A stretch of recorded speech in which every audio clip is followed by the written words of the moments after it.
পৌঁছে গেছো ওখানে? রং পাল্টে ভুল মুনা, নিজের দিকে একটাবারও তাকাইছো? তোমাকে দেখতে কেমন লাগে? হ্যাঁ, ফেসে এরকম দাগ গর্ত, কি অবস্থা, মানে ফেসের কোনো যত্ন নাই, কিচ্ছু নাই, নিজের প্রতি তো একটা বারো নজর দাও না। আর এদিকে মেয়েটাকে দেখ, এই যে অথই, ওকে দেখো কতটা সুন্দর, তার স্কিন দেখলেই মনে হয় যে স্কিনে কোনো প্রকার কোনো দাগ নাই, কত সুন্দর গ্লো করতেছে, আর আমার সামনে বসে আছে। আলিফ, সবার স্কিনের টেক্সচার না সমান থাকে না, হ্যাঁ?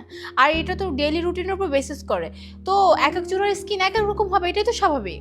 এই মুনা দেখো, এরকম না কোনো এক্সকিউজ দিও না আমার, আসছে আমাকে এক্সকিউজ।